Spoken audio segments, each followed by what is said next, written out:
It started with a nagging sensation, a chill creeping down my spine that something was off. I'd always considered myself a trusting husband, confident in the bond of our marriage. But over recent months, subtle changes became impossible to dismiss.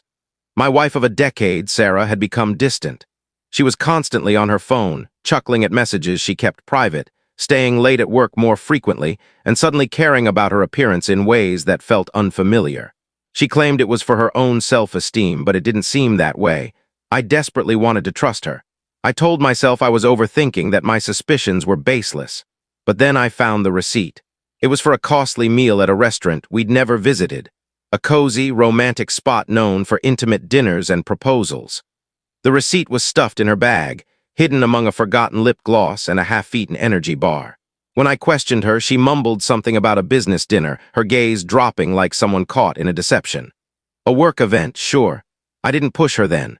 I could have demanded the truth, but a gut instinct urged me to hold back, to collect evidence first. Confronting her too early would lead to denials, leaving me looking foolish. So I turned into an investigator. I began subtly, watching her phone when she wasn't paying attention.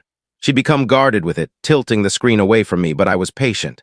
Soon, I noticed the same number appearing repeatedly, texts sent at odd hours like "excited for tomorrow" or "thinking of you."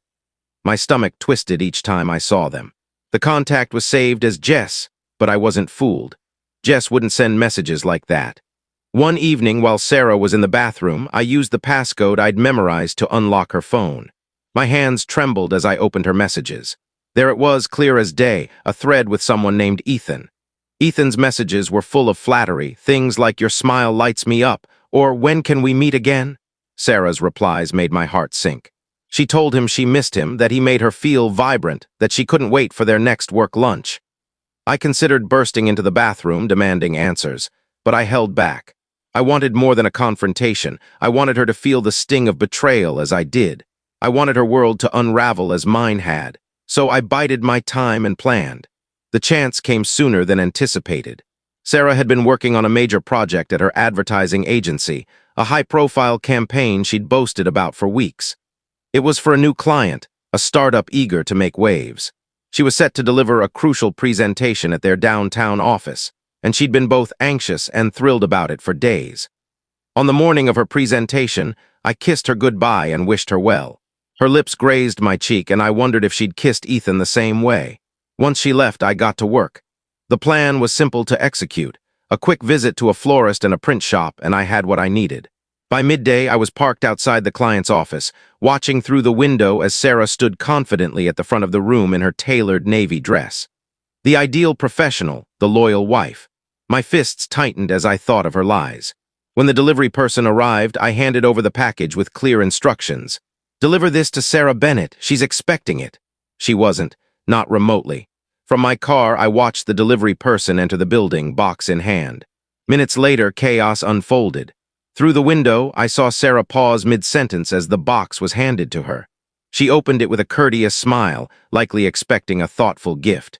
Instead, she found printed screenshots of her texts with Ethan, paired with a handwritten note.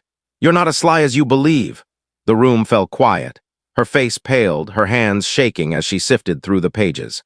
The client's team, all in sharp suits, exchanged puzzled glances before turning to Sarah. I couldn't hear their words, but her panicked expression as she tried to recover said it all. It didn't work. Then there was Ethan. I'd researched him too. He was her colleague, a charming project manager with a wife and 2 children. I'd tracked down his address, his online profiles, even his kids' school. I considered involving his family, but opted for a more direct approach. After Sarah's disastrous presentation, I followed her to the cafe where she and Ethan often met. She didn't notice me at a table in the corner, watching as Ethan arrived and sat across from her.